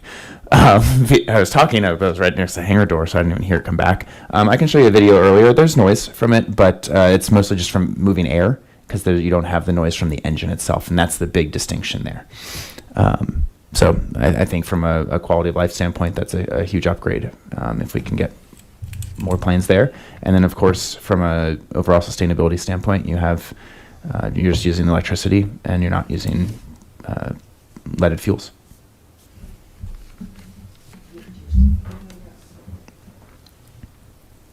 Oh, sorry. I turned it off because I didn't think I had a question. But an hour of flight time, just so you know, is like not a whole lot of time, especially if you're waiting to take off and then you get up to altitude and you go somewhere. It's not a lot of time. That is something that I hope eventually they can improve upon with electric aircraft. But an hour off of a battery is just really not a whole lot of time to do any flying, especially if you're a student too. You can't really learn a whole lot within that time. That's an excellent question. You mentioned it was an hour to hour, 1-to-1 ratio for charging, but did they give you what a total charge could potentially carry for hour-wise on a flight? Did they mention that? Do you recall?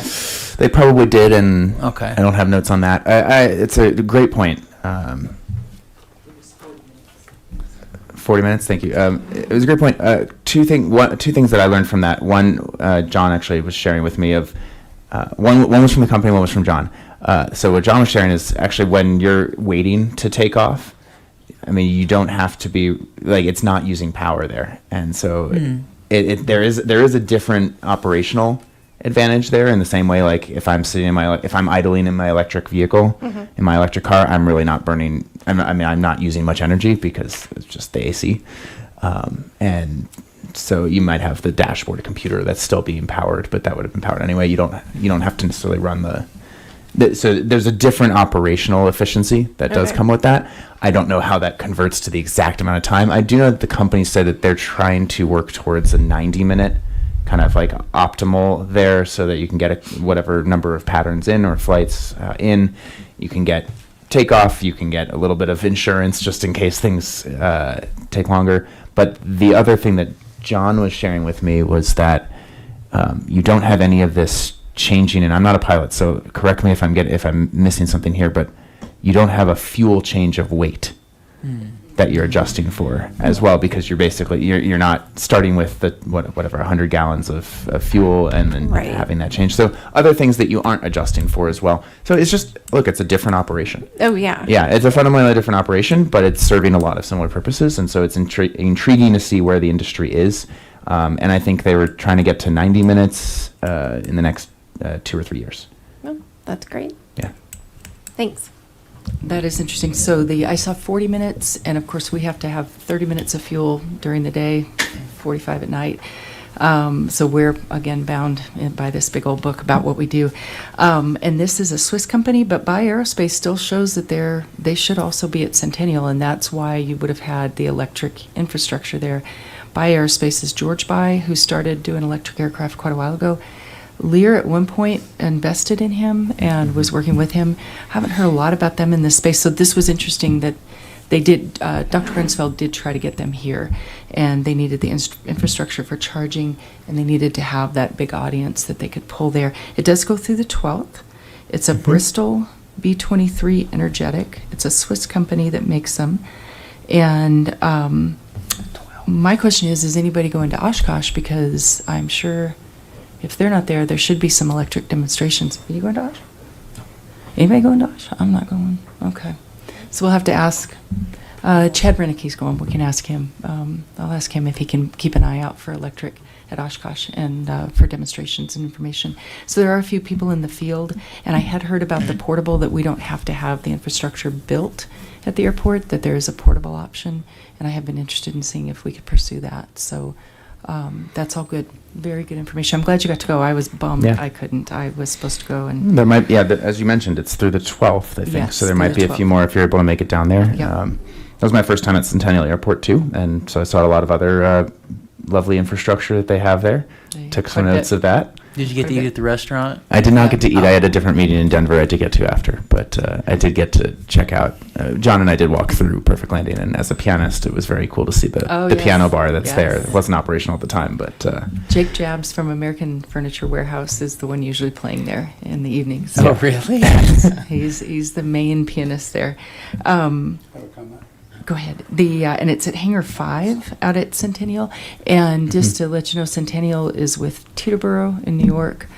Rocky Mountain Metro is the top, in the top 5 for busiest airports. So you probably got quite an air show just with comings and goings there. It's an incredibly busy airport.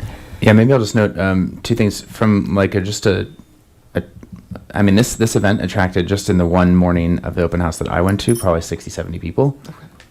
People who were eating and hanging out, and a couple people did test flights, but people who were then sticking around the airport or sticking around Centennial after.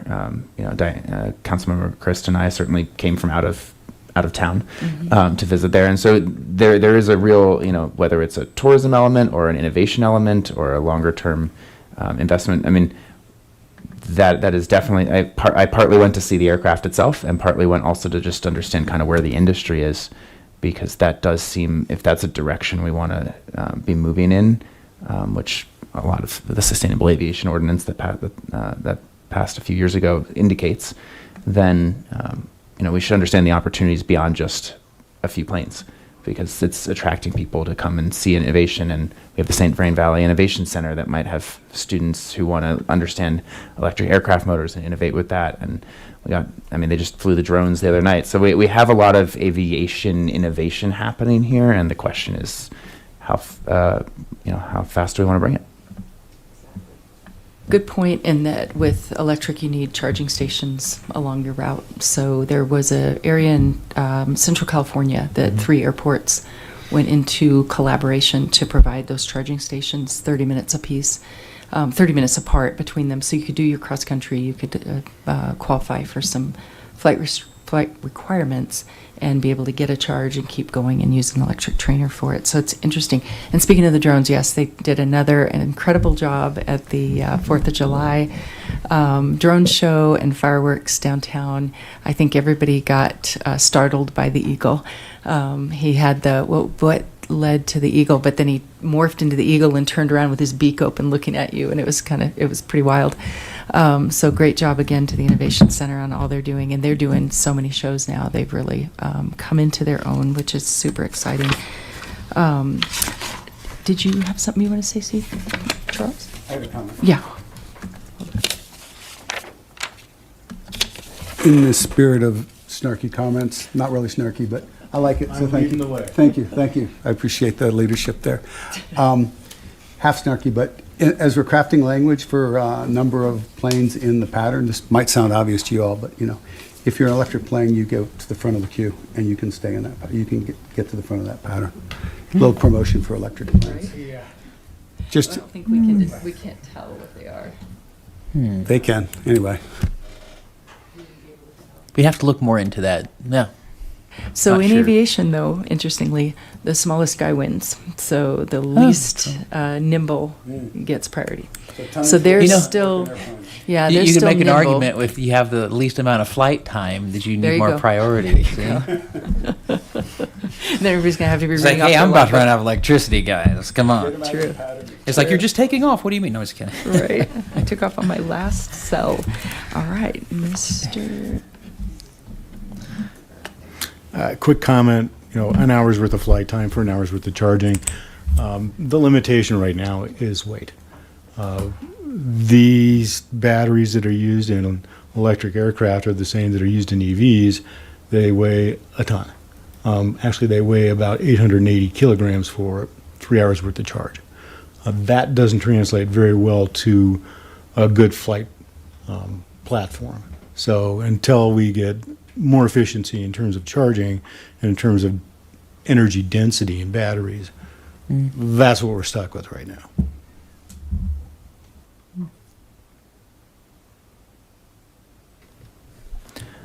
Yeah, I appreciate the technological limitations right now. I think what I encourage folks to think about is this is a direction that the industry is headed.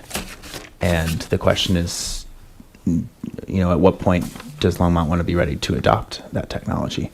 And you're seeing advancements in electric vehicle batteries year over year. You're seeing that already in different plane batteries, and certainly in grid scale batteries. You're seeing the different compositions of those batteries. Council just approved a lease for, not airport related, but a lease the other night for a battery to explore a battery next to one of our substations in the north of town as part of Platte River Power Authority's overall energy system. And already the chemistry of that battery is different from some of the other things that have been displayed or are used in vehicles.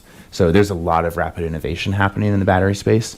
And I think the company was fairly bullish on how quickly they were going to be able to increase their capacity. So both from a time and just how it flies. we are an aviation town and an innovator, and we do have that coming up through the school district with STEM available at kindergarten now, I think. And so it makes sense. It's a good fit, and it's interesting. And if that's the future, we'd like to be at the front of it.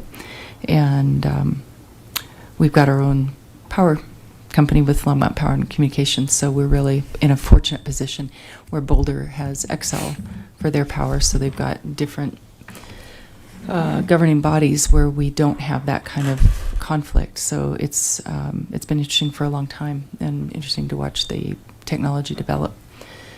Just got to get the weight down, so it's not just you and your instructor, huh? Anybody else? Any other comments, Levi? Anything else? It should be good. All right. On that, did you have anything? Did you want to say? Just a motion to adjourn. We don't even have to have that, but we'll second. And all in favor? Aye. All opposed? All right. We are adjourned. Use it. All right.